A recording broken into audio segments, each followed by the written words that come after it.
하겠습니다. 최근 현안이 되고 있는 소위 양극화 현상, 이것도 중요한 문제인데요. 그 양극화 현상과 관련해서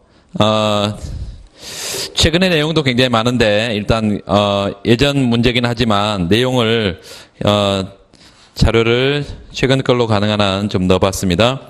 그 양극화 현상의 원인과 특징 몇 줄, 원인과 특징. 한국의 경우 임금 격차 유형 가운데 기업 규모별 임금 격차 몇 줄, 기업 규모, 대기업과 중소기업, 이 기업 규모별 임금 격차, 이것만 확대되고 있는 이유를 분석해봐라. 이렇게 되어 있습니다. 예시답안을 바로 보시면 양극화 현상이 어떤 특징을 갖느냐, 외환위기 전과 후로 그러니까 보통 우리가 나누는데 외환위기 이후에 양극화가 훨씬 더 심화됐다 이렇게 되어 있어요. 처음에 84년부터 외환위기 이전까지는 양극화 지수가 점점점 개선되는 모습을 보였지만 외환위기 이후에 급격히 악화됐다. 물론 2002년까지는 약간 또 개선됐지만 거기 2003년 이후 다시 약화되고 있고, 거기다 별표, 양극화는 경제 전체의 경제 전체 부가 소비 성향이 낮은 쪽에 집중된다. 고소득 계층일수록 어때요? 낮죠. 그리고 양극화라는 것은 소득 분포의, 자 보세요. 소득 분포의 양극단이 확대되는 현상이에요. 그러니까 소득 불균등과는 다른 개념입니다. 소득 양극화는. 그래서 아주 극빈층 소득이 더 떨어져 버리고, 여기 아주 소득이 어디 쪽에 많은 고소득층의 소득이 집중되는 그런 현상이기 때문에 소비 침체와 소비 감소와 내수 침체의 원인이 되고 있다. 침체.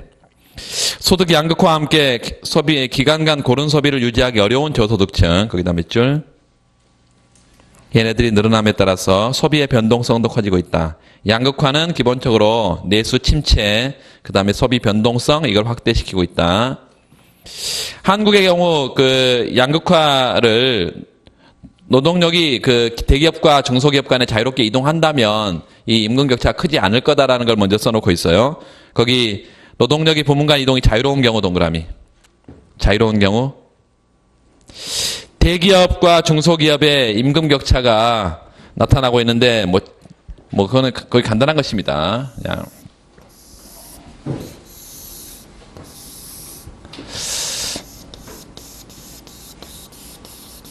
얘 대기업이고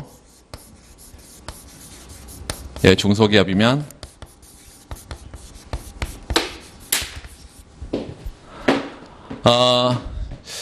이렇게 처음에 최초의 임금 격차가 있으니까 이 수요 공급이 여기서는 이 낮은 쪽에 있어야 되고 얘는 높은 쪽에 있어야 되겠죠. 임금이 최초의 수준의 임금이 이렇게. 그래서 대기업은 임금 수준이 높고 중소기업은 임금이 낮은 이런 임금 격차가 있는데 이 높은 임금을 보고 중소기업에서 신속하게 노동자들이 일로 옮길 수 있다면 얘는 대기업에서는 공급 물량이 늘어서 임금이 떨어질 거고요.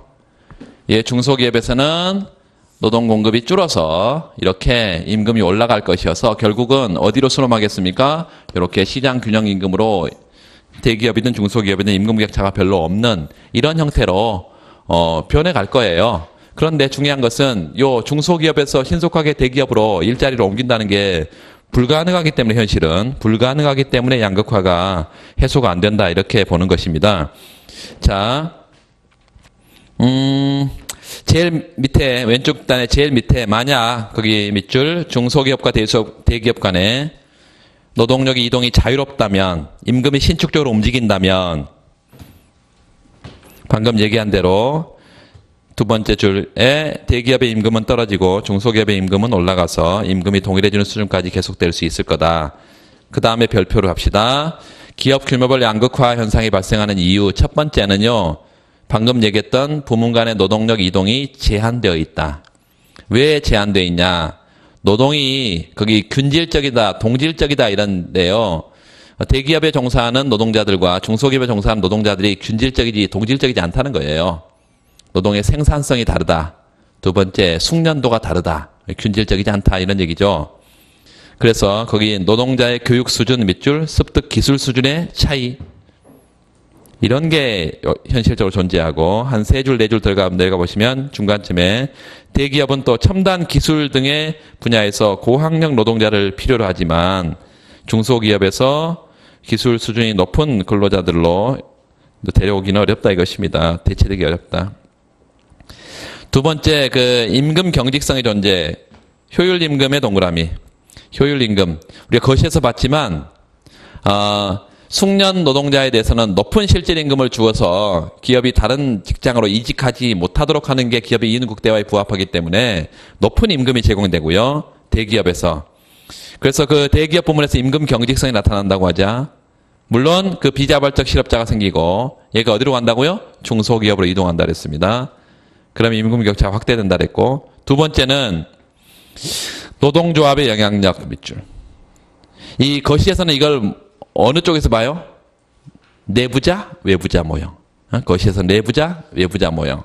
양극화 문제는 뭘로 설명할 수밖에 없어요? 이 거시경제 전체 현상이기 때문에 거시 이론으로 설명할 수밖에 없습니다. 나중에 이제 국경을 하시는 분들은 국경에도 이런 양극화에 대한 국가 간의 무역 확대가 양극화를 심화시키는데요. 뭐 그런 거로 갈 수도 있는데 여기는 우리가 그 내용은 다 뺐고, 그래서 내부자 외부자에서 내부자들이 특히 노조가 영향력이 강한 경우 높은 임금을 유지하고, 첨단 기술 중심의 밑줄, 첨단 기술 중심의 산업이 중요하게 인식됨에 따라서 대기업에서는 높은 기술력을 갖는 노동자를 고용하려고 하고 숙련도가 떨어진 노동자는 고용하지 않는다. 이래서 임금 격차가 훨씬 더 벌어진다 이랬는데, 그 첨단 기술 중심의 이 생산 구조 변화, 이거에 초점을 맞추는 게 이제 폴 크루그만의 주장이에요. 지난번에 우리 봤었죠? 기술 진보가 어떤 기술 진보다고? 숙련 노동 편향적인 기술 진보다. 그 기술을 숙련도가 높은 노동자들은 캐치업, 따라잡는데 숙련도가 떨어진 노동자들은 따라잡지를 못한다 이것이. 그래서 그 생산성 격차가 더 벌어져 버리고 그에 따라 임금이 주어지니까, 생산성에 따라 임금이 주어지니까 임금 격차가 벌어질 수밖에 없다.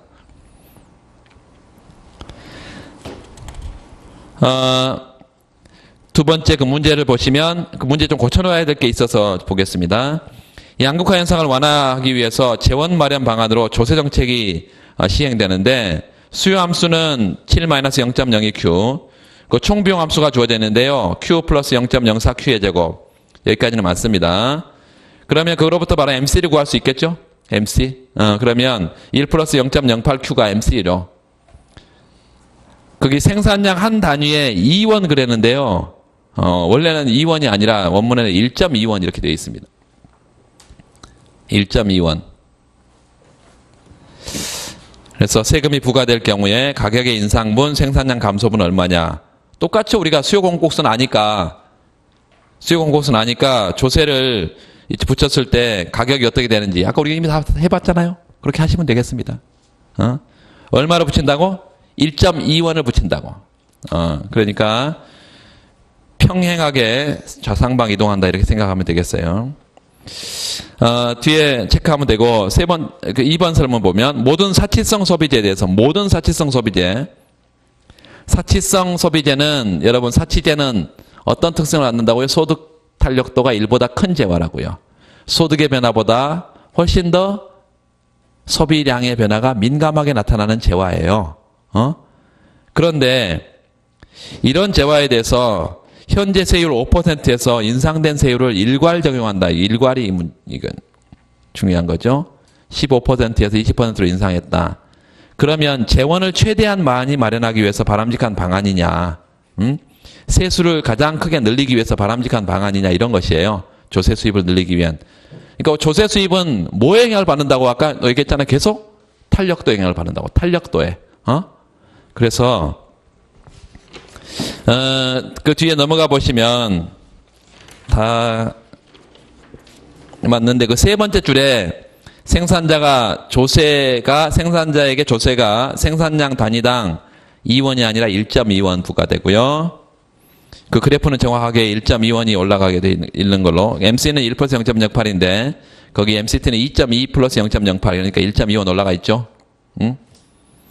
그래서 그렇게 되어 있고 계산만 하면 되고 조세부가 이전 이후 가격 나머지는 수치를 고칠 게 없겠습니다. 조세 원칙 이게 중요한데요. 조세 원칙 거기 보면 22페이지 우측단에 물품세 초과 부담의 정의가 나와 있는데 초과 부담 익세스 버든은 조세 징수액을 초과하는 부담분이다. 조세를 붙였을 때 소비자의 후생 아까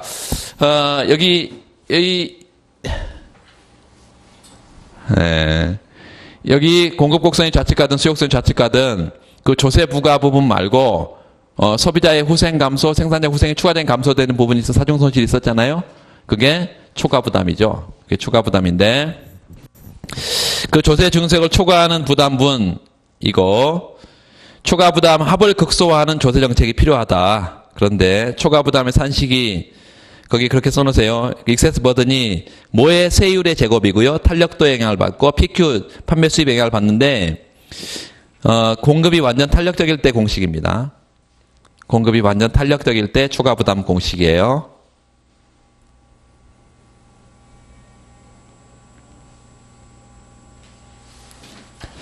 그래서 거기 조금 약간 중간에 좀 빠져버렸는데 물품세 초과 부담은 재화의 탄력성에 영향을 받지 탄력성의 제곱에 영향을 받는 게 아니잖아요. 탄력성에 영향을 받고 뭐의 제곱에 영향을 받아? 세율의 제곱에 영향을 받죠.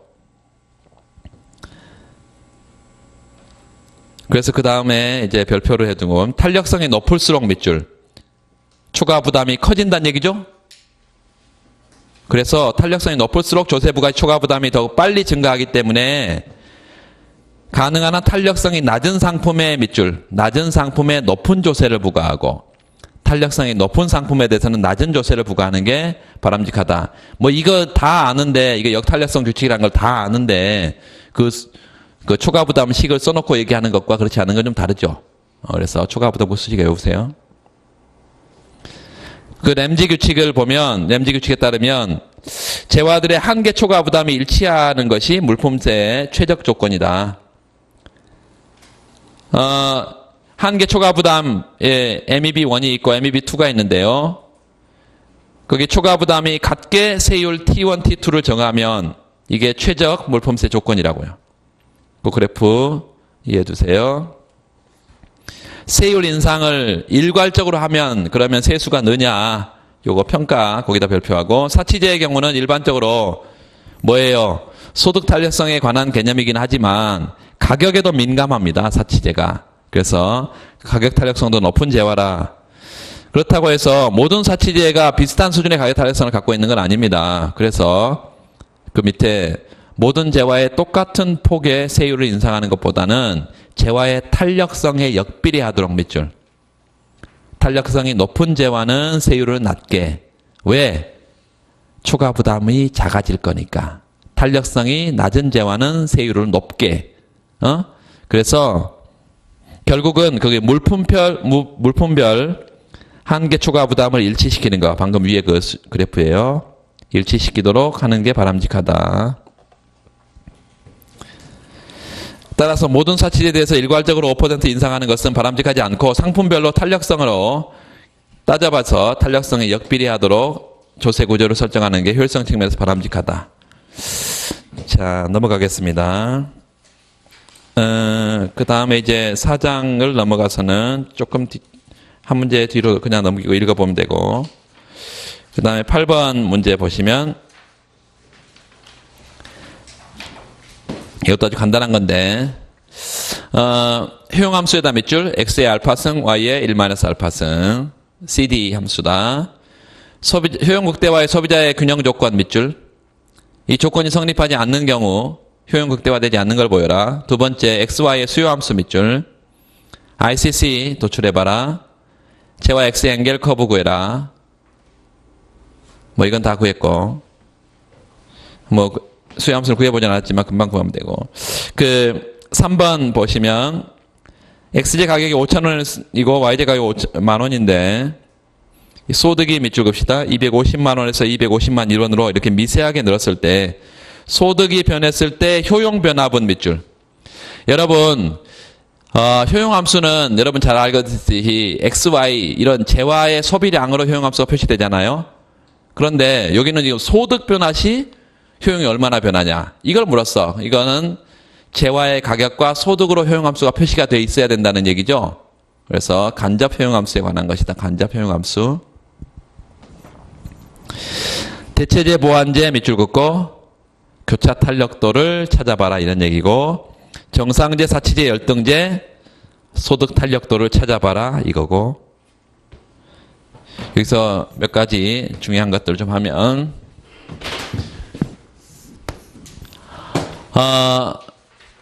뭐가 주어져 있냐면 효용함수가 이렇게 주어져 있습니다. x의 알파승, y의 1-알파승 이렇게 효용함수가 주어져 있어. 먼저 소비자의 최적 조건을, 소비자 균형 조건을 항상 여기서 먼저 쓸 것은 여러분 뭘 써야 돼? 소비자의 최적화식을 먼저 써야 됩니다. 혹은 소비자의 효용극대화식을 가장 먼저, 미시에서는 항상 소비자든 기업이든 최적화식을 먼저 쓰고 그 다음에 얘기를 해야 돼. 이게 이제 나중에 비용함수 도출하면 비용극소화를, 그 다음에 보통수요를 구하라면 효용극대화를, 보상수요를 가면 지출극소화를, 지출함수 구하라면 지출극소화를 찾고 그 다음에 보상수요를, 뭐 이렇게 항상 출발은 여기야. 최적화예요. 경제유치의 최적화. 그래서 맥시마이즈 유틸리티이고, 유틸리티. 효용은 XY 두 재화 소비로부터 올 것이고, X의 알파승, Y의 베타승, 1-알파승 이렇게 되어 있고, 제약함수가 서브젝트 투 어떤 제약함수가 있어요? X제 가격, 지출액, Y제 가격, 지출액, 소득, 이런 상태에서 이 최적화는 first order condition, 일개 미분 조건은 어떻게 돼야 돼요? 항상 MRS, 무차별 곡선의 접선의 기울기 MRS XY equal PY분의 PX죠. 이게 효용극대화 조건이지, 조건. 그런데 이걸 쓸 때 세 가지 전제 조건이 필요한데, 요걸 효용극대화 조건으로 보려면 먼저 요 MRS는 MUY분의 MUX니까 미분이 가능해야 되고, 첫 번째. 두 번째는요, 요게 코너 솔루션이면 이 조건이 필요 있어요, 없어요? 없어. 코너 솔루션이면. 그래서 내부 헤어, 이너 솔루션이어야 되고, 세 번째는요, 요게 내부 헤어라 하더라도 원점에 대해서 무차별선이 볼록해야지 오목해버리면 어때?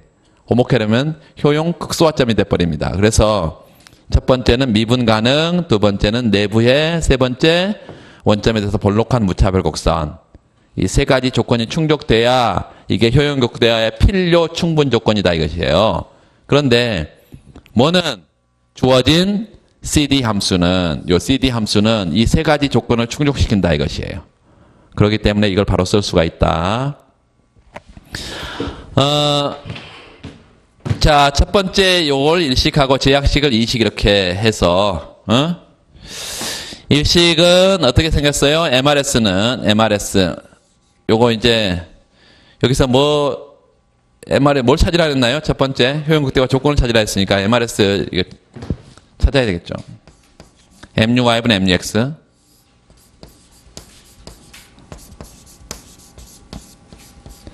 MUY는 Y로 편미분하고 1-알파가, 여기는 X로 편미분하면 알파가, 그리고 X분의 Y. 이거 뭐 굳이 이거 하고 있는 사람이 없을 거예요. 요게 MRS다. 그리고 예산선의 접선의 기울기 절대값 P1 PX고, 그래서 요게 이제 답인데요. 요거 답인데 이렇게 써놔도 되고, 요 1-알파 X PX equal 알파 Y PY 이렇게 써놔도 되겠습니다. 이게 효용극대화 조건이다. 두 번째는 이거 한번 구해보자고요. X, Y제 보통수요. X 스타, Y 스타, X, Y제 보통수요. 보통수요는 바로 나가서 요 조건식하고 그 다음에 요 식을 연립을 하면 되겠죠. 그래서 이 식을 다시 한번 쓰면 PXX 플러스 PYY equal M. 요게 뭐죠? 여기서 1 마이너스 알파 x px 알파 ypy 이렇게 되겠죠. 그래서 그 대신에 먼저 알파분의 1 마이너스 알파 pxx 이거 넣으면 요거 대신에 pxx로 여기 알파분의 1 마이너스 알파 pxx 이퀄 m 이렇게 될 것이고 pxx로 묶으면 pxx 묶으면 1 플러스 알파분의 1 마이너스 알파 이퀄 m 여기 알파분의 알파에서 1 마이너스 알파를 빼니까 알파분의 1이죠 이게 왜 알파분의 1 아니에요? 그렇죠? 그러니까 x는 결과적으로 px분의 알파 m이 되겠고 y제 보통 수요도 구하면 y는 py분의 1 마이너스 알파분의 m이 된다는 것을 다 알 거예요. xy의 보통 수요를 이렇게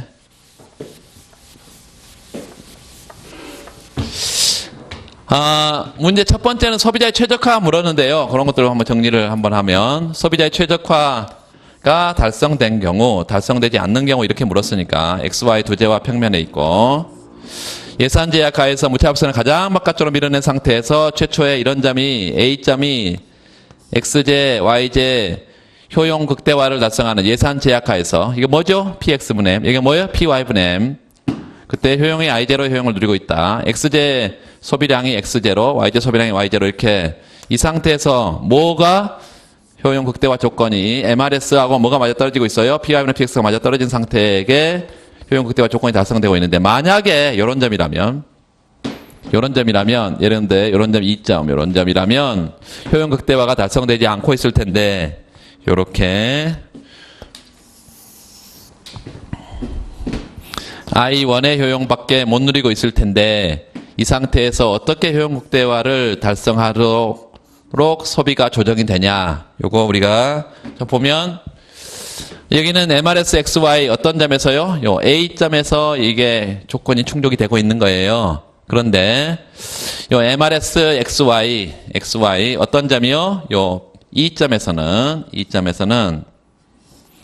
MUY분의 MUX 한계 효용의 비율인데 요게 재화의 상대 가격과 비교를 했을 때 어떻게 되는 거죠? 뭐가 커? 요게 MRS니까 요게 더 절대값이 크죠. 그래서 여기 더 큰. 그렇게 결과적으로 요 PX를 요로 보내고 요게 다 플러스 값이니까 요 MUY를 요로 보내면 PX분의 뭐요? MUX하고 요 PY분의 뭐요? MUY 이렇게 부등호 방향이 이렇게 될 거고 요거 뭐라고 써야 된다고? X제 1원당 지출, X제 지출액 1원당 한계 효용이 Y제 지출액 1원당 한계 효용보다 더 높기 때문에 X제 소비를 늘리고 Y제 소비를 줄여야 효용 극대화가 달성되기 때문에 현재 상태는 효용 극대화가 달성되지 않은 상태다. 이렇게 하면 되겠습니다. 이렇게 화살표를 이렇게 해주면 되겠습니다. 반도 이런 점은요? 이런 점에서는 F점, 이런 점에서는 당연히 X제 소비를 줄이고 Y제 소비를 늘리는 방향으로 이렇게 가줘야 되고 이렇게만 좀 써두면 되지 않을까요? MRS 얘하고 뭐하고 비교했더니 이렇게 비교했더니 이렇게 요게 더 큰 상태다. 이렇게 써놔도 되고 아니면 결과만 써놔도 되고 요 결과를 PX분의 MUX PY분의 MUY 이렇게 써놨고 이런 식으로 써놔도 되겠습니다. 자, ICC 아까 그려봤고 앵겔 커브는 뭐 상식 여기에 XY 보통 수요를 여기서 ICC는 이걸 M으로 정리해서 가면 되고 앵겔 커브는 뭐예요? MX 평면이니까 MX 어떻게 됩니까? M 이퀄 알파분의 PX x 여기에 xj 앵겔 커브고 원점에 빠져나오는 반직선. 그리고 요거는요 m 이퀄 요 1 마이너스 알파분의 py 여기에 y 이렇게 해서 요게 뭐예요? yj 앵겔 커브가 되겠죠. 원점에 빠져나오는 반직선이고 둘 다 앵겔 커브. 자, 그리고 이제 간접 효용 함수를 좀 보시면 간접 효용 함수 소득이 250만 원에서 250만 1원으로 미세하게 소득이 늘었는데 그 소득 변화가 효용을 얼마나 변화시키냐? 요 소득의 변화가 효용을 얼마나 변화시키냐 지금 이렇게 묻고 있어요. 이거는 우리가 구한 XYJ 보통 수요를요. 요 XYJ 보통 수요를 어디다 집어넣으면은 효용함수에 집어넣으면 효용함수에 바로 집어넣으면 간접 효용함수 바로 튀어나옵니다. x가 요 px분의 뭐고요? 알파 m이고 py분의 1 마이너스 알파 m인데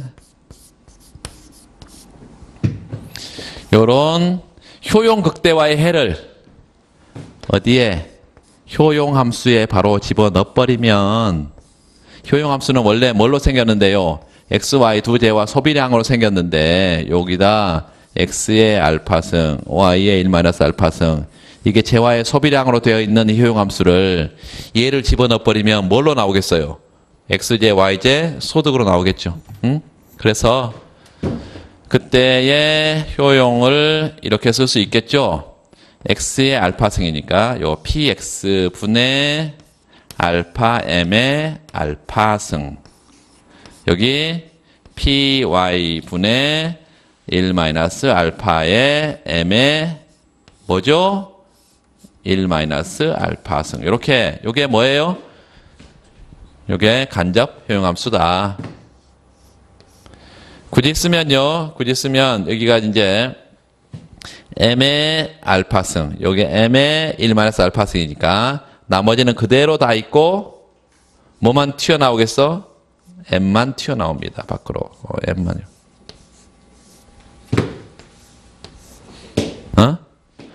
그래서 소득이 미세하게 변하면 요 델타 m 소득이 미세하게 변하면 요 효용은 얼마만큼 변한다고? 얘만큼 변하지 얘만큼 요 안에 거 나머지 요 px분의 알파 요 py분의 1 마이너스 알파 예?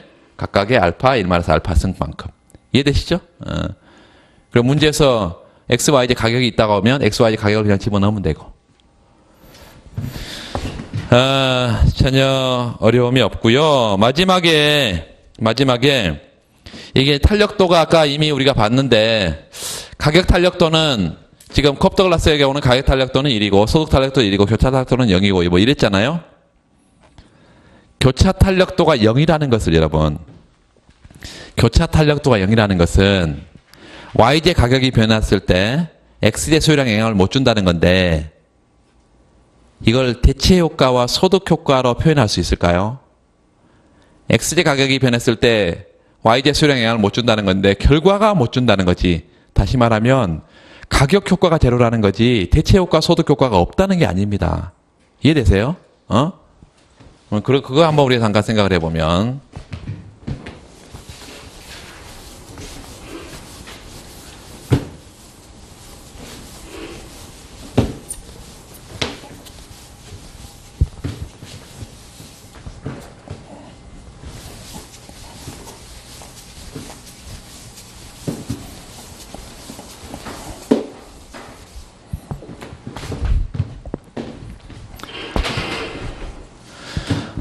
xj의 보통 수요가 y로 할까요? 이렇게 뭐 아무거나 해도 되는데 우리가 쉬운 게 xj 가격이 떨어지는 경우 이런 경우를 보기가 쉬우니까 px의 가격이 떨어지는 경우 이런 경우를 한번 보자면 yj의 보통 수요가 어떻게 되어 있냐면 py분의 1 마이너스 알파 m이 지금 yj의 보통 수요예요.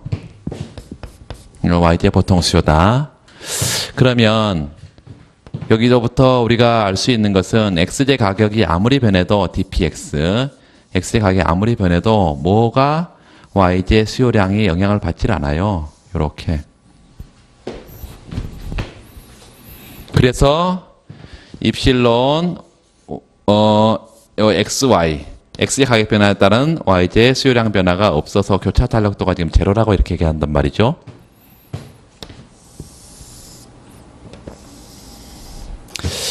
XJ, YJ 두 제와 평면이 있고 두 제와 평면 제와의 상대 가격이 이렇게 높은 상태에서 나중에 낮아진다면 이렇게 요 라인 제로의 상태에서 라인 1의 상태로 이렇게 바뀐다면 첫 번째요. 이 변화 이후 가격을 보상을 할 때 보상을 한다는 것은 뭐예요? 가격이 변하면 항상 대체 효과와 소득 효과로 구성이 되는데 보상을 한다는 것은 소득 효과를 제거하는 과정이죠. 그 제거하는 과정을 우리가 두 가지로 생각해 볼 수 있는데 하나는 최초의 소비점을 달성하는 것을 실질 소득이 일정한 상태라고 보는 슬러치키의 보상이 있고 힉스 보상은 항상 최소 지출액이기 때문에 그 슬러치키 보상보다 예산선이 안쪽으로 떨어진다 이것이에요. 그러면 요렇게 슬러치키 이 안쪽으로 떨어지는 게 힉스식의 보상이 예산선이라면 요 L2 요게 힉스 요 힉스 보상의 예산선이라고 한다면 여기가 지금 처음에 최초의 XJ와 YJ 소비량이 요 Y0만큼 XJ가 X0만큼 이렇게 소비하고 있을 거예요. 자, 수평의 점선을 쭉 하나 여기에 보내놓읍시다. 요렇게 보내놔. 대체 효과를 찾으려고 하는데요. 가격 효과 전체가 제로가 돼야 돼. 그 말은 대체 효과와 소득 효과가 방향은 반대고 크기는 같아야 된다는 거예요. 자, 그리고 최종적으로 요 A점이나 요 가격 변화 이후에 이 점, B점이 C점 합시다. 요 C점이 수평선상에 있어야 된다는 게 우리가 PCC 이미 봤잖아요. 수평선상에 있어야 돼. 그리고 수직의 점선을 쭉 하나 끌어내려 보면요.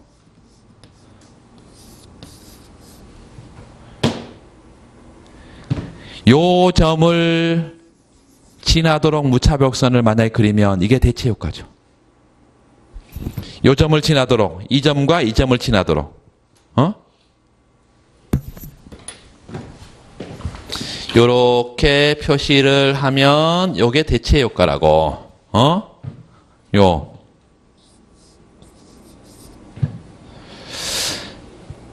그런데 잘 들으세요. 요 그래프가 지금 조금 잘못됐는데 일단 이거 이렇게 가면 소득 효과가 제로가 나와버리니까 준선형 형태가 돼버리네. 자, 요건 좀 대체 효과하고 소득 효과의 크기가 대체 효과는 지금 X의 가격이 떨어지니까 X의 소비량을 늘리는 방향으로 소득 효과는 실질 소득이 증가하는 방향으로 나와야 되니까 요게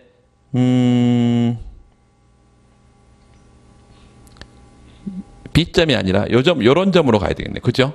중간쯤에. 여기가 지금 만약 이런 점으로 간다면 B점이 아니라 요런 점으로 B점으로 간다면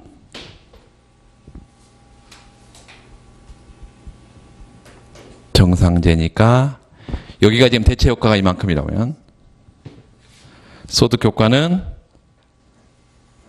여기로. 오케이. 자, 요 B점에서 요렇게 아래로 요 Y1 프라임 이렇게 합시다. Y1 프라임. 그리고 최종적으로는 여기가 Y1이 그대로 여기가 최초의 Y0하고 같아야 돼. 그러면 여기서 지금 B점으로 왔다가 C점으로 가게 되면 B점으로 왔다가 C점으로 가게 되면 얘가 YJ 소비량이 이렇게 떨어졌다가 YJ 소비량이 다시 원래로 복귀하는 YJ 쪽에서 보면 대체 효과와 소득 효과가 이렇게 나타나겠습니다. 그래서 이 B점에서 이렇게 가는 걸로 하시면 되겠어요. 소득 효과는 X, YJ 소비가 둘 다 늘어야 되니까 X, Y제 소비가 둘 다 늘어야 되는데 중요한 것은 대체 효과는 X제 가격이 저렴해져서 Y제 소비량을 줄이는 방향으로 가고 소득 효과는 Y제 소비량을 늘리는 방향으로 갔어. 그래서 그 크기가 같게 나타났어. 이렇게 그려야 되겠습니다. 자주 그려보지 않으니까 잠깐 헷갈렸는데 이렇게 하면 되겠어요. 이렇게 A점에서 B점으로 가는 게 대체 효과, B점에서 요 C점으로 가는 게 소득 효과. 이렇게.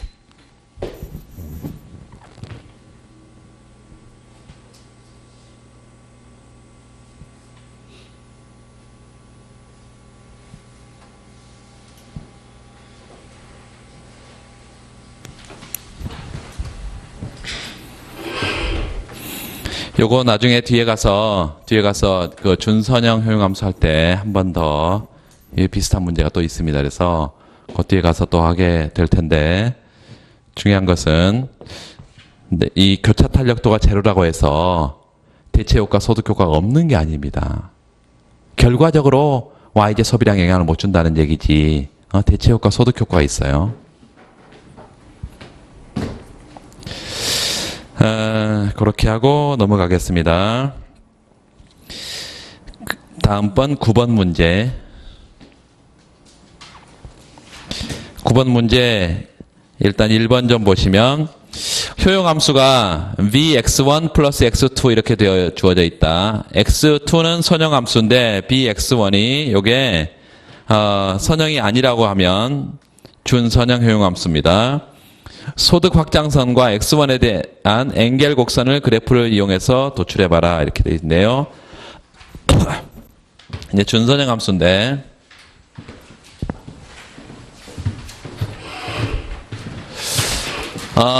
첫 번째 지금 준선형 함수 어떻게 되어 있냐면 효용함수가 u equal v이고 x1에 대해서는 뭔지 알 수 없어. x1, x2 이렇게 돼 있나요?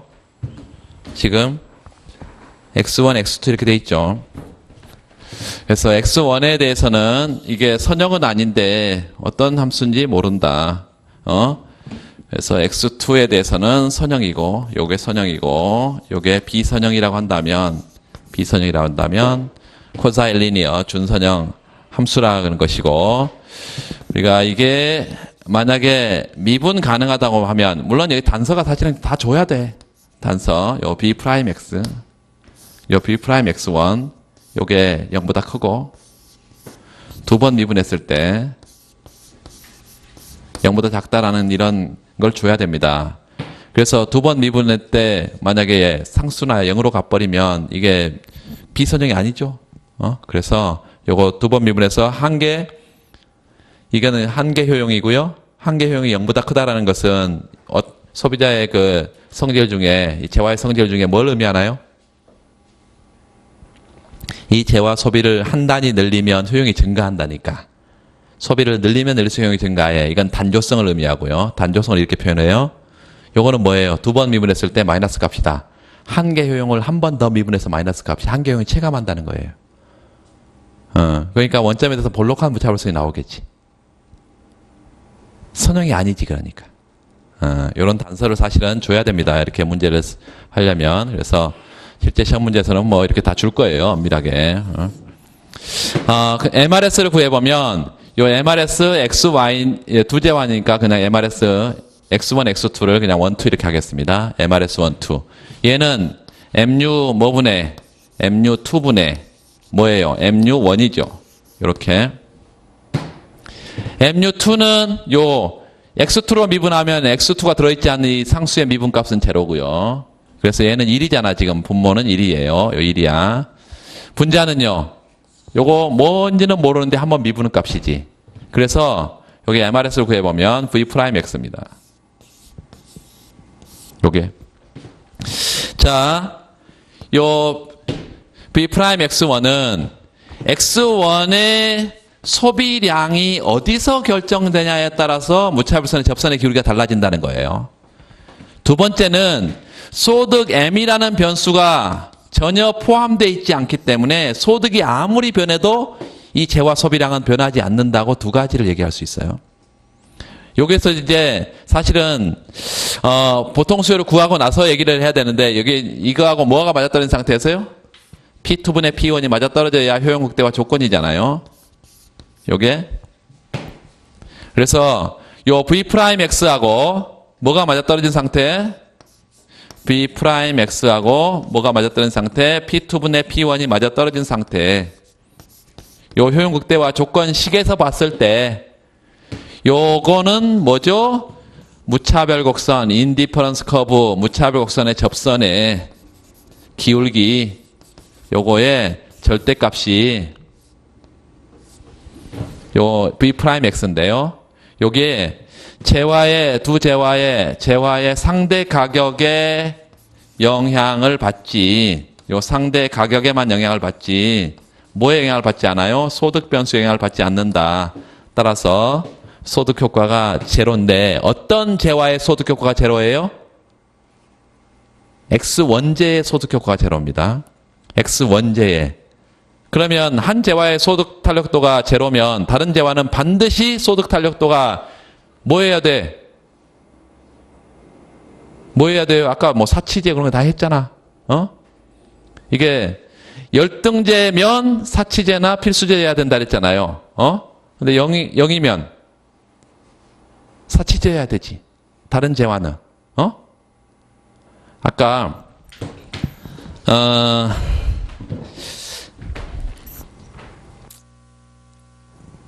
SX 입실론 MX 플러스 SY 입실론 MY 이퀄 1 그랬고 이 뒤에 게 제로야 지금.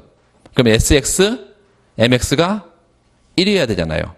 그런데 SX는 0과 1 사이 값이잖아. 그럼 요거는 0과 1 사이 값이면 돼, 안 돼? 안 되잖아요. 그러니까 필수제면 안 돼. 사치제 해야 되지. 이해되세요? 그래서 지금 요 상태에서 지금 우리가 소득 변수가 포함되어 있지 않은 것이 소득 탄력도가 제로다 이렇게 우리가 본 것이고, 그렇다면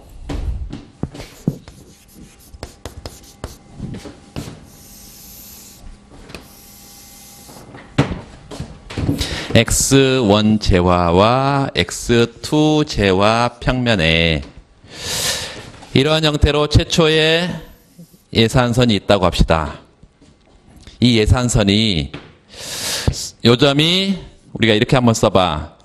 P1분의 M0인 상태의 예산선이다. 물론 이건 P2분의 M0일 텐데 이때 요런 선택점을 우리가 선택했다고 하면 요런 점이 최초의 소비 선택점이라 하면 무차별선 여기를 지나고 있을 거고요. 수직의 점선을 쭉 끌어올려서 X1 재화가 이 제로 상태에서는 소득이 아무리 변해도 뭐의 변화가 없어? X 원재의 소비량의 변화가 없어. 그러니까 이렇게 무차별 곡선이 쭉 나오고 인컴 컨섬션 커브는 이렇게 나와야 될 텐데 ICC가 인컴 컨섬션 커브가 중요한 것은 이게 어디 갈 때까지 여기 갈 때까지 적용이 된다 이거예요. 요렇게 갈 때까지 적용이 돼. 요렇게 갈 때까지 쭉 여기까지. 근데 문제는 소득이 여기가 제로가 아니기 때문에 이 소득은 얼마든지 더 줄을 수가 있어요. 이렇게 줄 수가 있는데 이 소득이 여기까지 예컨대 이렇게 줄었다고 할 때 요런 점의 수직의 점선상에 여기서 무차별선의 지금 공률이 어떻게 생겨야 된다고? 이렇게 나란히 이렇게 생겨야 돼. 이렇게 생겨야 된다 이거예요. 근데 이 점은 선택 불가능하죠. 재화 소비를 마이너스로 선택할 수는 없으니까. 그래서 그때는 어떤 점을 선택한다? 이 예산선상에 선택할 수 있는 게 여기뿐이야. 그래서 얘보다 이제 이 코너 솔루션에 보다 더 적은 소득 수준에서는 X제만 소비량을 쭉 떨어뜨리는 요 X제만 소비하고 Y제 소비는 전혀 없는 이런 상태의 인컴 컨섬션 커브가 도출이 된다 이런 얘기죠. 엥겔 커브로 보면 앵겔 커브는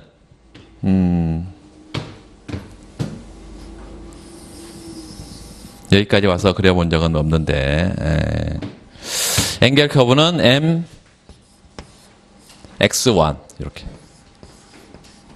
mx1 평면의 앵겔 커브. 자, 이렇게 합시다. 요 점이 중요하죠, 이 점이 지금. 요 점이 중요한데 요 점에서 우리가 명목 소득을 요거 뭐 M1 그랬나? 여기는 뭐 요 점에서 명목 소득을 뭐라고 할까요? M1이라고 해봐. 명목 소득을 M1이라 그래. 그러면 M1의 명목 소득 하에서는 X 원재 소비량이 얼마인 거예요?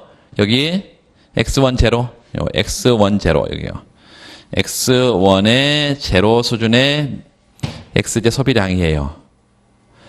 소득이 요 M1, M0, M2, M3 쭉 아무리 소득이 늘어도 X1제 소비량은 변화가 있어 없어? 없죠. 그래서 소득이 아무리 늘어도 요게 소득이 늘면 어떤 수준의 M1 수준보다는 높을 때 X1제 소비량이 전혀 없어 여기에요. 요렇게 소비량이 전혀 없어. 변화가 없어 여기. 근데 문제는 이제 이거야. 얘보다 소득이 떨어지면 이제 전부 다 뭐만 소비한다는 거예요? X제만 소비해. X제만 소비한다고. X1제만. 그러면 요게 P1, X1 이게 인컴 전부가 될 거란 얘기입니다. 기울기가 뭐가 돼 그러면? 요 MX1 평면의 기울기가 뭐가 돼? P1인 우상향하는 직선인데요. 원점에 빠져나오는 우상향하는 직선이 될 거라. 이렇게. 요게 P1이 되죠. 각도가. 요게 앵겔 커브가 된다. 앵겔 커브가.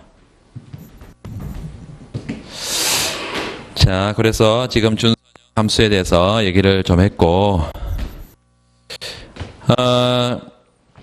그 뒤에 2번의 동차 함수 읽어보시기 바랍니다. 자세하게, 뭐, 어디서 이렇게 자세하게 써놓은 데 없을 거예요. 다 증명을 해놨는데, 동차 함수 한번 읽어보시고, 3번 사치제의 경우 앵겔 곡선, 그 동차 함수 뒤에 그래프만 잠깐 볼까요? 그래프. 32페이지.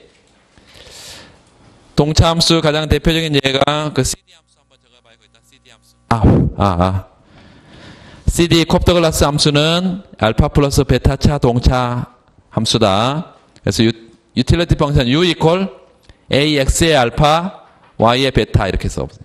U 이퀄 AX의 알파 Y의 베타. 그럼 이거는 알파 플러스 베타차 동차 함수인 것을 우리가 알고 있죠. 그런 함수는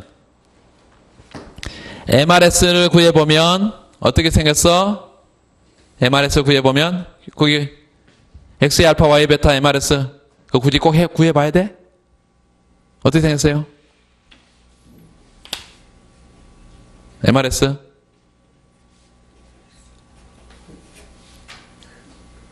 왜 당황하고 그래? 왜 당황하고? 에? 그거 꼭 해봐야 돼? 베타분의 알파, X분의 Y죠? MRS는? 그렇죠? 그러면 X분의 Y라는 것은 두 재화의 소비 비율이죠. 그 소비 비율이 일정하면 MRS, 무차별선 접선의 기울기가 어떻다는 거죠? 일정하다는 거잖아. 두 재화의 소비 비율이 같으면 MRS 값이 일정해. 두 재화의 소비 비율은 어디서 같아요? 원점의 반직선상에서 같지. 반직선상에서 무차별선 접선의 기울이 항상 똑같아야 돼. 거기 첫 번째 그래프 보세요. 첫 번째 그래프 봐. 원점에 빠져나오는 반직선이 하나 그려져 있고, 그 반직선상에서는 항상 X1제와 X2제의 소비 비율이 똑같아. 그럼 무차별선 접선의 기울도 똑같아야 되지. 그래서 MRS 1, 2가 다 똑같다고 그려져 있잖아, 지금. 되시죠? ICC는 아까 우리 구해봤고, 앵겔 커브도 다 얘기했었고, 그 ICC는 어떻게 생겼어요? 그것도 해봐야 돼? 해보세요, 지금. 앵겔 커브하고. 효용함수 제가 줬으니까.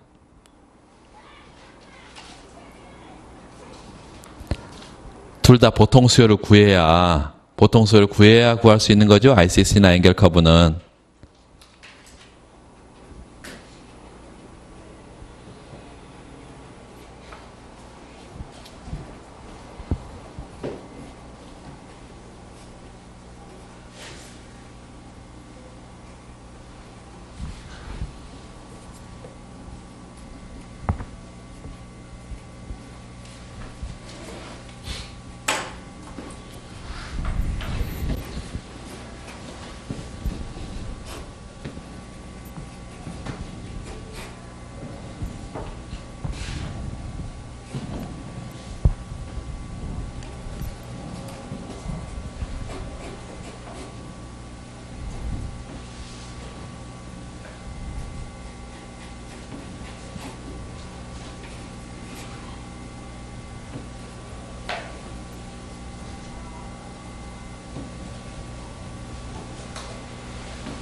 그 기본형을 가지고, 그 기본형을 여러분, 기억해야지. 언제, 만약에 보통 수요를 도출하는 게 문제라면, 그 도출하는 과정들도 다 써야 되지만, 보통 수요는 뭐 기본으로 알고 있고, 그 다음에 다른 문제를 묻는단 말이죠.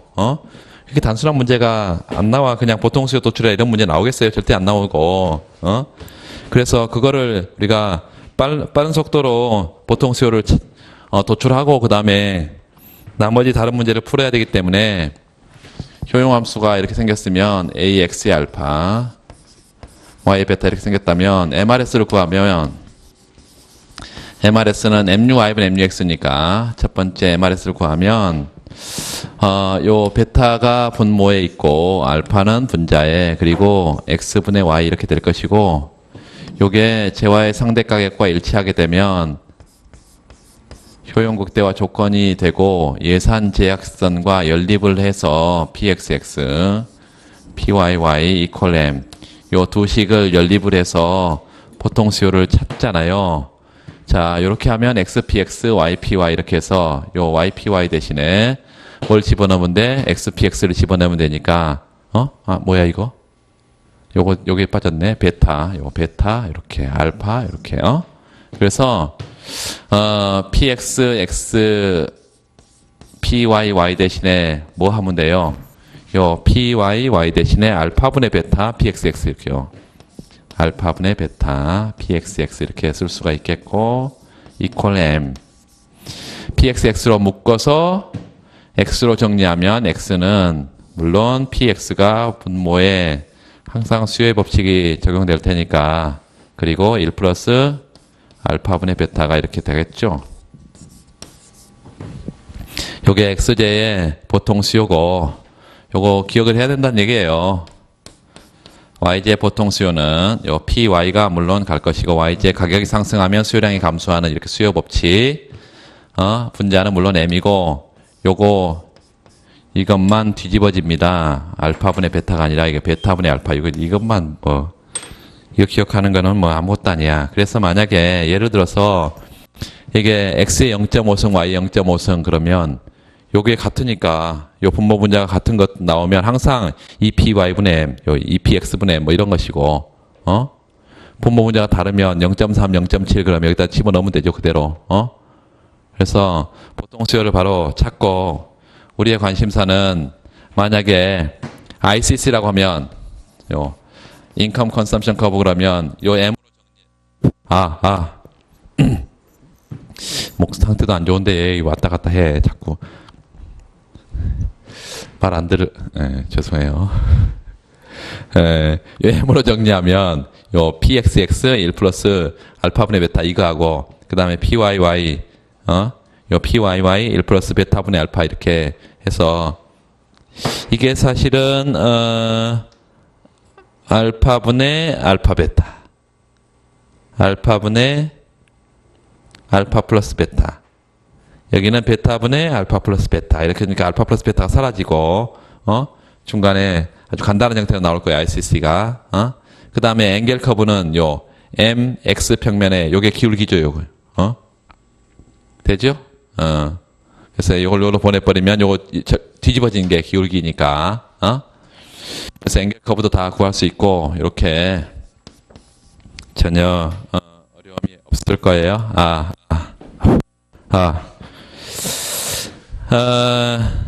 그 다음에 그 사치제의 뭐 앵겔 곡선, 거기 32페이지 오른쪽 단에 잠깐 보시면, 사치제는 소득의 변화보다 훨씬 더 X제 소비량의 변화가 크다는 거죠. 그렇죠?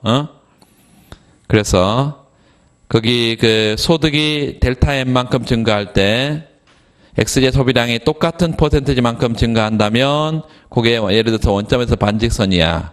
I라는 기준이 되는 앵겔 커브가. 그러면 소득의 변화에 대해서 훨씬 더 탄력적으로 X제 소비량이 변해야 되니까 오른쪽으로 휜 그런 형태가 나오겠죠? 만약에 똑같은 소득의 변화에 대해서 X 소비량이 퍼센트, 예를 들어서 소득이 1% 늘었는데 1%만큼 늘면 이게 소득 탄력도가 1인 경우죠? 그렇죠? 근데 필수제는 1보다 작잖아. 그러면 위쪽으로 휘어지는 거죠? 이제 어려움이 없을 거고. 10번 문제 잠깐 이건 눈으로 풀 수도 있는 거네요. 값의 무차별성을 정확하게 나타내봐라. 나타내면 되겠고, y = 2분의 x 이게 참점의 궤적이고, 소득이 10,000원, 1,000원, 500원 두 재화에 대한 보통 수요를 구해라. 그 보통 수요 바로 그냥 써보세요.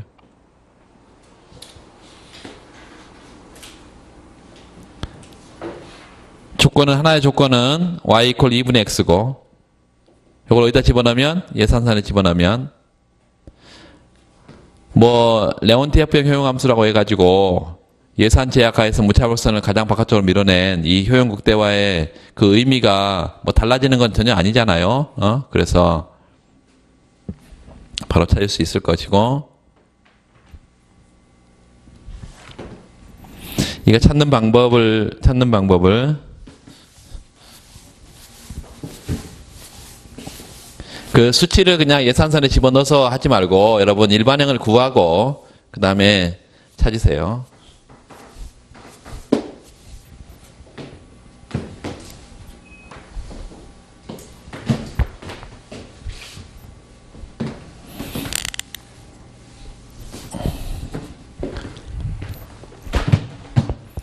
효용함수가 최적화식을 항상 쓰라 그랬고, 효용함수가 지금 미니멈 2분의 x인가요? 이렇게 돼 있나? y = 2분의 x? 그러면 제약식은 pxx 플러스 pyy = m이 maximize utility subject to 이렇게 최적화식을 세우고, 두 번째는 이 첨점의 궤적을 우리가 알고 있고, 그래서 x, y 두 재화 평면에 첨점의 궤적은 y = 2분의 1x니까 뭐 이렇게 빠져나온다 합시다. 그냥 y = 2분의 1x.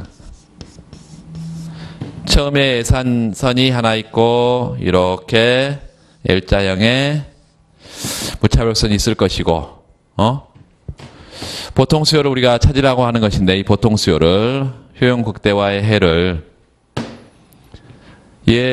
첨점의 궤적, 이게 첫 번째 조건. 두 번째는 요게 예산선상의 점이어야 한다. 그래서 예산선상의 점이어야 해서 이 프라임, 요 식을 다시 한번 변형을 하면 px, x, 그리고 py, y 대신에 뭐라고 쓰면 돼? 2분의 1x.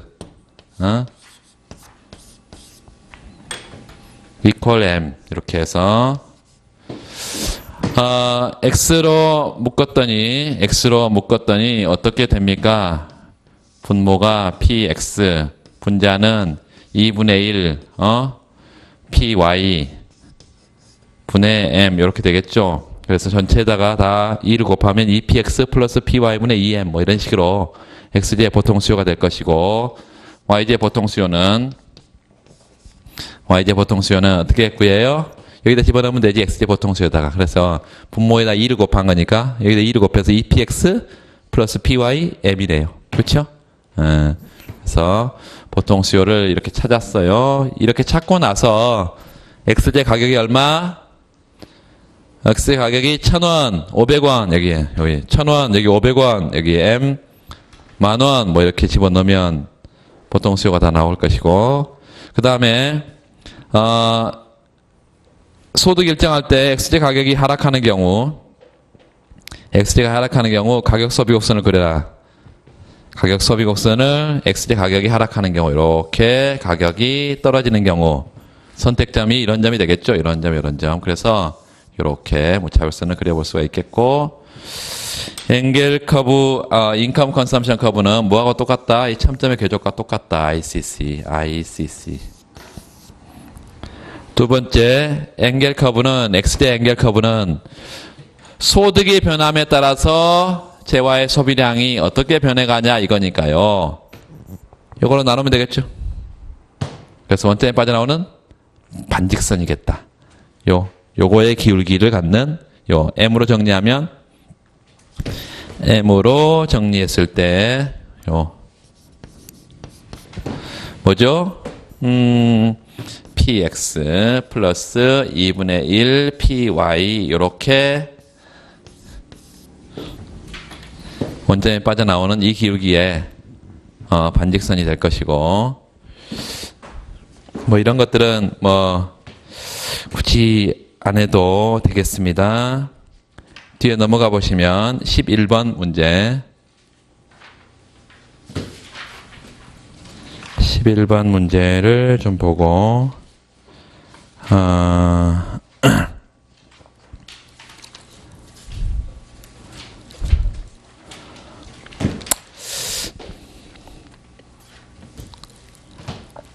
두재와 x 식료품 y 의복이 있고 준선형 효용함수다. 효용함수에다 밑줄 그으세요. lnx 플러스 y. lnx 플러스 y. xj 가격이 하락하는 경우 밑줄. yj에 대한 수요는 어떤 반응을 보이는지 설명하라. 또 밑줄. yj 가격이 하락하는 경우 xj에 대한 수요는 어떡한가. 이상의 논의로부터 두 재와 간의 관계는 어떻다고 결론을 낼 수 있겠냐. 2번은 효용함수가 x의 0.5승 y 0.5승 밑줄 cd입니다. 그 다음에 미니멈 x, y, 레온TF형 효용함수, 이렇게 세 가지 효용함수를 주고 두 재와의 관계를 찾으라고 했는데, 첫 번째 준선형 함수부터 좀 보시면 로그 함수예요. 지금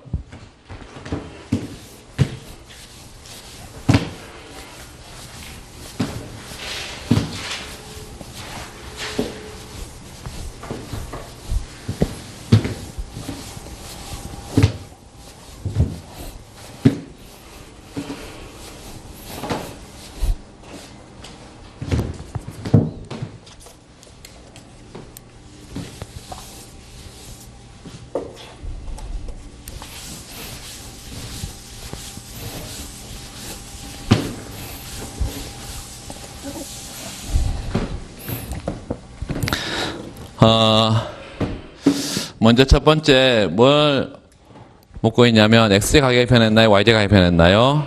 xj 가격이 하락하는 경우.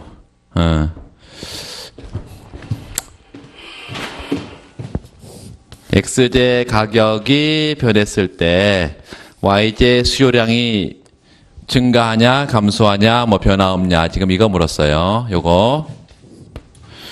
자, 첫 번째 효용함수가 주어져 있고, 효용함수는 로그 함수하고 lnx 플러스 y 이렇게 준선형 함수로 주어져 있다. 요거 알려면 항상 뭘 알아야 된다고? 요 yj 보통수요를 알아야 xj 가격의 변화에 영향을 받는지 안 받는지 알 수 있지. 그래서 당연히 보통수요를 먼저 구해야 되고요. 보통수요, 효용극대화의 해를 찾아야 돼. maximize utility, 이 효용함수가 lnx 플러스 y 이렇게 주어져 있고, subject to 제약이 있겠죠. 어떤 제약이? 예산 제약이 있어. PYY equal M. 이런 예산 제약이 있고. 이 로그 함수 미분 가능한가요? 미분 가능합니다. 미분 가능해. 그래서 미분 가능한 함수이기 때문에 효용 극대화 조건식을 쓸 수 있다는 거예요. MRS XY MUY분의 MUX고, 자, MUY, 요, Y가 들어있지 않는 상수의 미분값 제로. 요거 미분하면 1. 그래서 분모는 1이고요. 분자는 X로 미분하면 요거를 X로 미분해야 되고, 요거는 제로고. 그래서 X로 미분하면 된다. 뭐를? ln X를. 요렇게. 자, 어떤 수인데 로그가 취해져 있어요? 그 수로 미분했다. 그러면 미분 공식에 따라서 x분의 1입니다.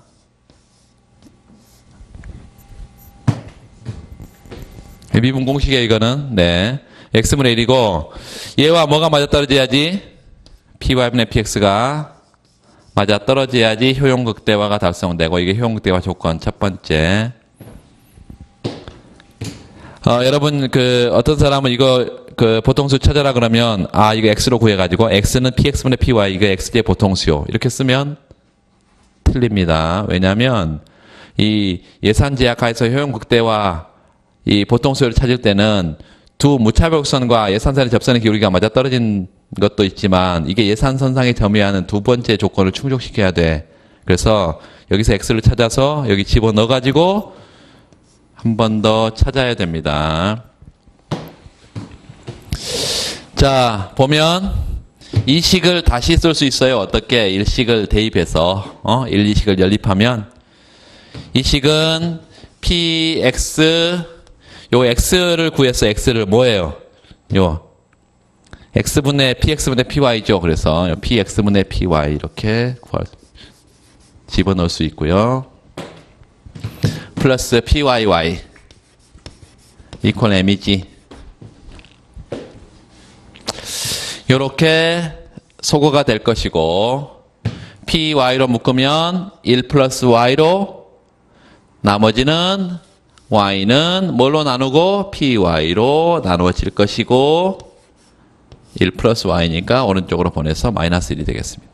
그래서 이게 y제의 보통수요가 되겠고, y제의 보통수요. 어디다 집어넣으면, 여기다 집어넣으면요. y제 보통수요, 여기다 집어넣으면, 어디? 아무 예산 제약식이나, x, 여기다 다시 집어넣어도 되고, pxx, pyy에서 y제에다가 집어넣어도 되겠고, 결국은 나중에 정리를 하면 여러분, 정리하세요. px분의 py가 됩니다. 우연히 이게 같아져. 이게 xy의 보통수요인데, 지금부터 이제 우리가 하고자 하는 것이 x제 가격 변화, y제 가격 변화가 다른 제와 소비량에 영향을 주냐 못 주냐.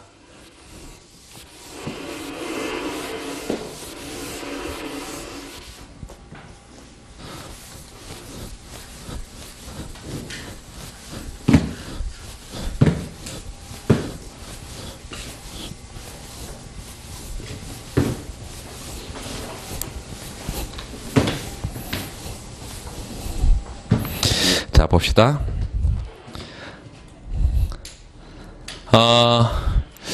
여기 보니까 x제 가격의 변화가 y제 소비량에 영향을 주냐.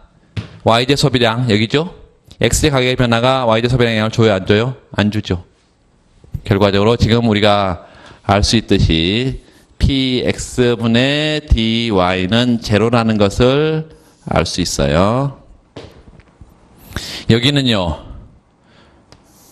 y제 가격의 변화가 dpy, x제 수요량에 영향을 주나요? 영향을, py가 여기 있잖아. 요게 변화가 x제 수요량에 당연히 영향을 주겠죠. 얼마에 영향을 줘? 그렇죠. 요 px분의 1이라는 영향을 주고, 가격이 0보다 큰 값이니까 이렇게 플러스 영향을 줍니다. 플러스 영향을 줘. 문제는 뭘 물었냐면, 첫 번째 문제는 x제 가격이 하락하는 경우예요. 요게 하락하는 경우 요거에 아무런 영향을 못 준다 지금 이렇게 되어 있는데요. 아무런 영향을 못 준다. 이게 대체 효과와 소득 효과가 전혀 없다는 의미가 아닙니다. 그게 없다는 의미가 아니라 여기 보세요. 요 YJ 소비량에는 요 소득의 변화가 당연히 YJ 소비량에 영향을 줄 거예요. 그런데 여기는 뭐가 포함되어 있지 않아? M이라는 변수가 포함되어 있지 않아서요. 입실론 MX가 뭐라는 거예요? 제로야.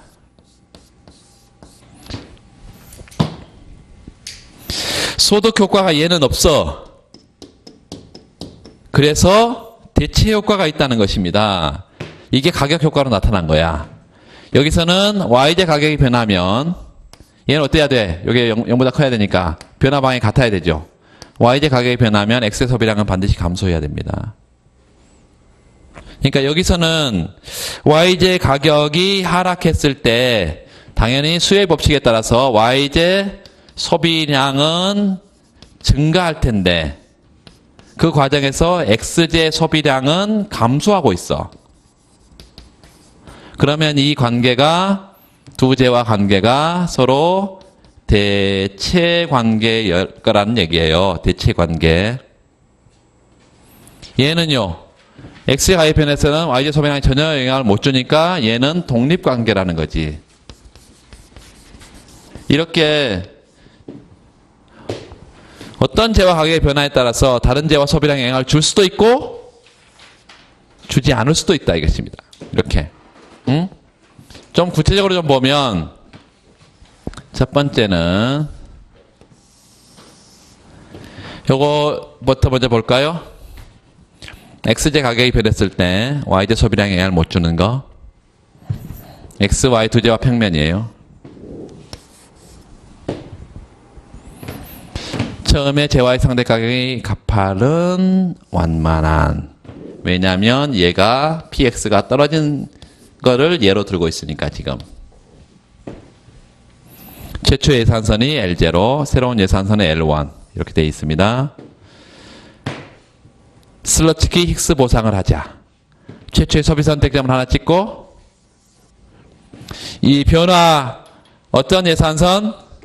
최초의 예산선 그리고 가격 하락 시 변화 이후의 예산선. 이 변화 이후의 예산선을 변화 이전의 무차별선을 잡아두고 돌려야 되는데 일단 슬러츠키 보상은 여기까지 최초의 소비점으로 돌린 거.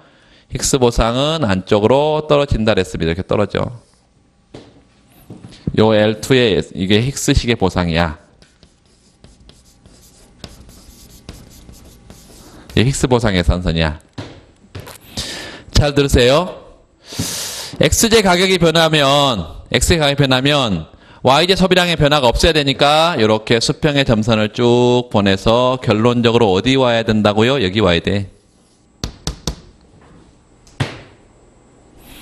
Y0나 Y1이나 X 가격에 영향을 안 받아야 돼. 중요한 것은 요 예산선하고 요 예산선이 날아다녔던 거야. 보상이니까. 지금 여기 나란해. 대체 효과와 소득 효과를 지금 이제 분리할 텐데 대체 효과를 어느 점에 찍어야 될까요? XJ의 소득 효과가 없도록 찍어야 돼. 그 말은 소득 변화도 X의 소비량의 변화가 없도록 찍어야 된다고. 그게 이거예요.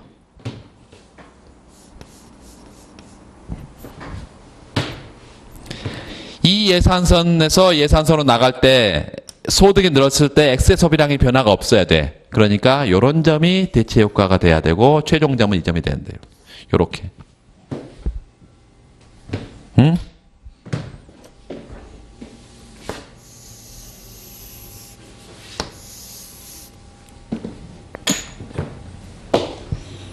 결과적으로 요 YJ, Y1 프라임 여기까지 XJ 가격이 하락했을 때 YJ 소비량이 이렇게 준다는 것이 대체 효과고 그리고 소득이 증가하면서 전부 다 소득 증가가 전부 다 YJ 소비량으로만 연결된다. 이게 XJ 소득 효과가 제로이기 때문에 그렇다. 입실론 MX 제로다.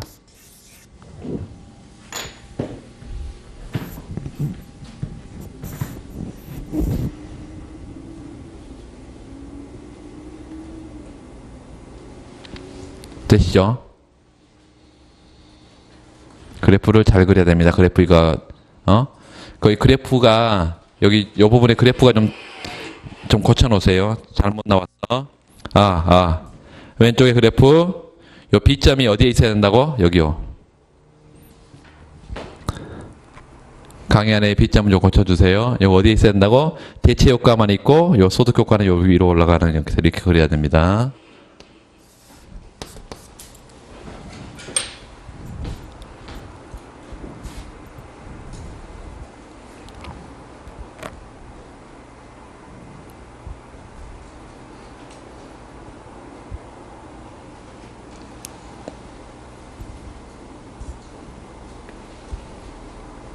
자, 두 번째는 요거요. 요거. YJ 가격이 변했을 때 X 소비량이 감소하는 거.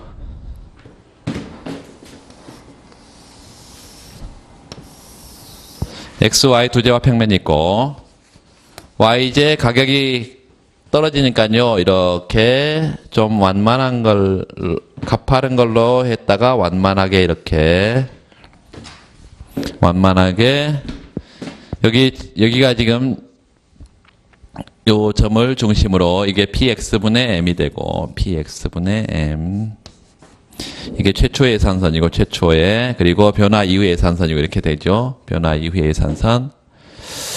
요 변화 이후 예산선을 되돌릴 텐데 여기까지 되돌렸다. 여기 슬러치키. 여기 되돌렸어. 슬러치키. 더 안쪽으로 되돌리면요. 힉스의 보상이다.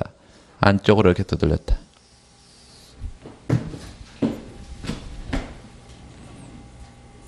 대체 효과와 소득 효과를 정확하게 찍어야 되기 때문에 여러분 잘 보세요.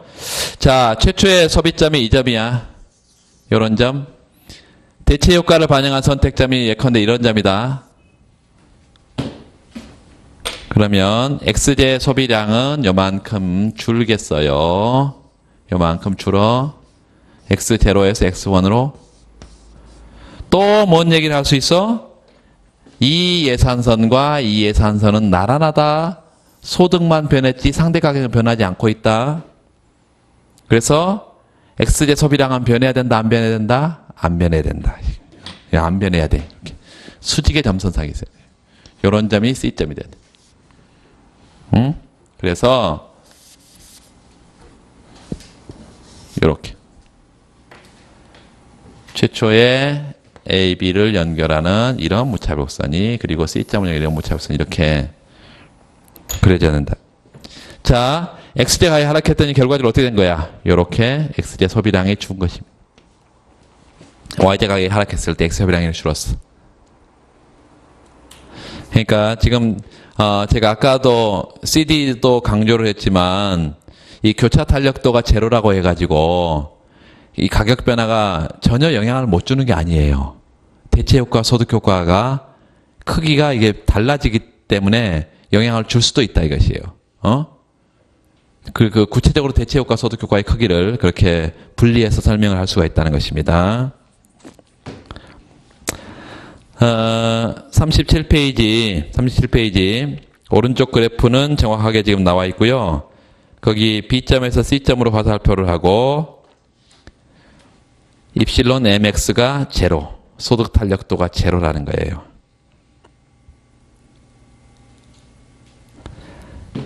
자, 보면 그 그래프 밑에 XJ에 대한 수요는 PX분의 PY로서 PY에 비례한다. 따라서 YJ 가격이 하락하게 되면 XJ에 대한 수요도 감소하게 된다. 결론이 그렇습니다. YJ 가격이 변하는 경우에도 밑줄 긋읍시다. YJ 가격이 변하는 경우에도 XJ 수요량과 관련해서 대체 효과가 소득 효과가 발생하고 그러나 설문과 같이 준선형 효용함수의 경우는 XJ에 대한 소득 효과의 크기가 0이기 때문에 대체 효과만이 나타난다. 밑줄. 준선형 효용함수 대체 효과만 나타난다. 따라서 YJ 가격이 떨어졌을 때 X제 가격이 상대적으로 상승하면서 대체 효과에 의한 X제 수요량이 감소하는 결과로 나타난다고 해석이 된다. 두 제와의 관계. X제 가격 하락 시와 Y제 가격 하락 시 각각 하나는 독립제고 하나는 뭐요? 대체제. 이처럼 비대칭제의 결과가 나타나는 이유 몇 줄? 두 제와를 분석함에 있어서 상대 가격 변화로 인한 대체 효과 뿐만 아니라 소득 효과까지 작용하고 있고, X제에 대해서는 대체 효과가, 소득 효과가 없지만 Y제에 대해서는 소득 효과가 있기 때문에 결과가 달라집니다.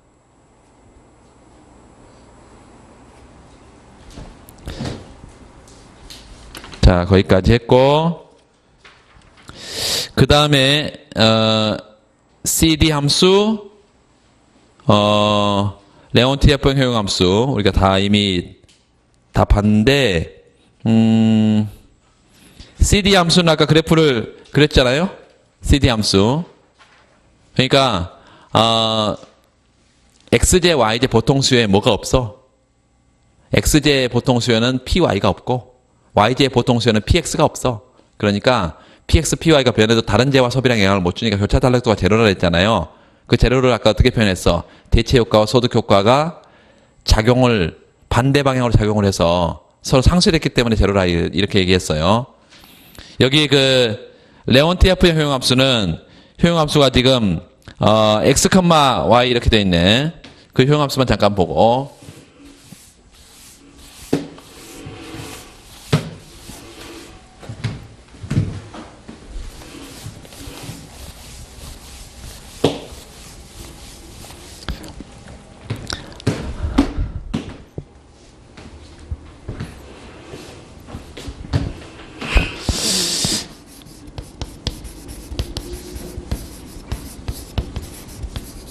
이렇게 효용함수가 생겼는데 이런 최적화식을 쓸 수가 있겠고 subject to pxx 플러스 pyy equal m 보통 수요를 우리가 구해보면 어떻게 구할 수 있나요?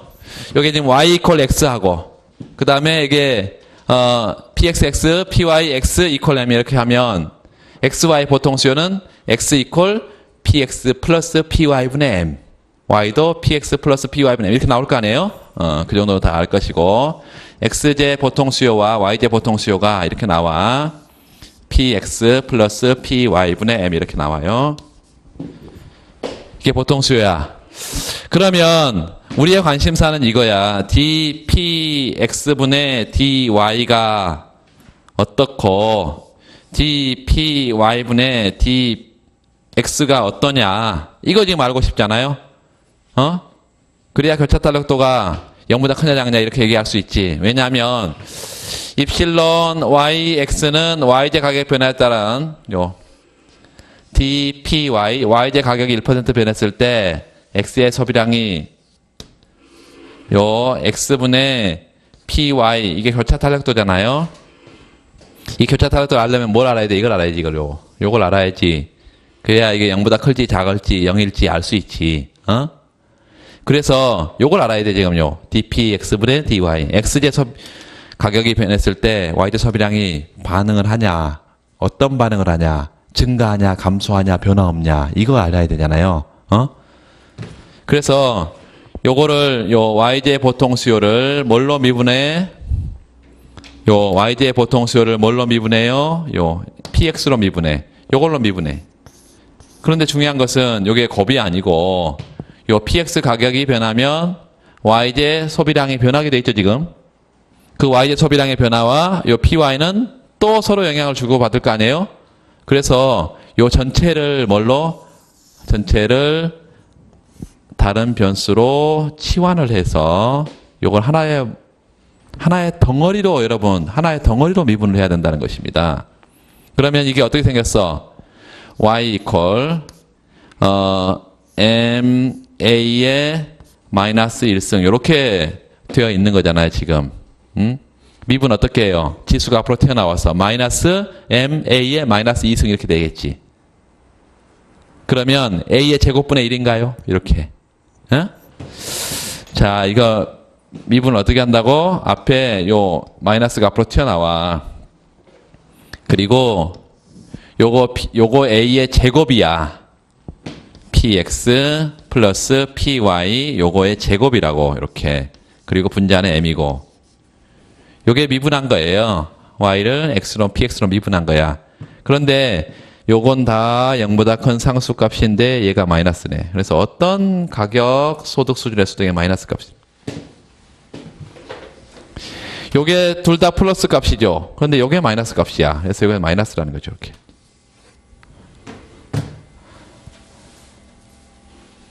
요걸 여러분이 써줘야지 레온TF형 효용함수는 두 제와는 완전 보완제다. 뭐 이러면서 뭐 처음부터 갚버리면 안 되고, 요걸 써줘, 요걸. 그래서 요게 마이너스 값이기 때문에 교차 탄력도가 마이너스 값이에요. 그러면, XJ 가격이 어땠을 때, X 가격이 어땠을 때, 떨어졌을 때, YJ, XJ 가격이 떨어졌을 때, 요게 마이너스 값이니까 반대 방향으로 이게 움직여야 되고, XJ 가격이 떨어지면, 당연히 XJ 수요량은 수요의 법칙에 따라서 수요량은 증가할 텐데 YJ 수요량도 지금 증가하고 있는 걸 보니까 이게 두 재화가 보완 관계에 있지 않느냐. 이렇게 결론을 내려줄 수 있다 이것입니다. 되시죠? 여기까지 하고 내일은 5장부터 소비자 선택이론의 응용 파트 이렇게 쭉 가겠습니다. 오늘 여기까지 하겠습니다. 수고하셨습니다.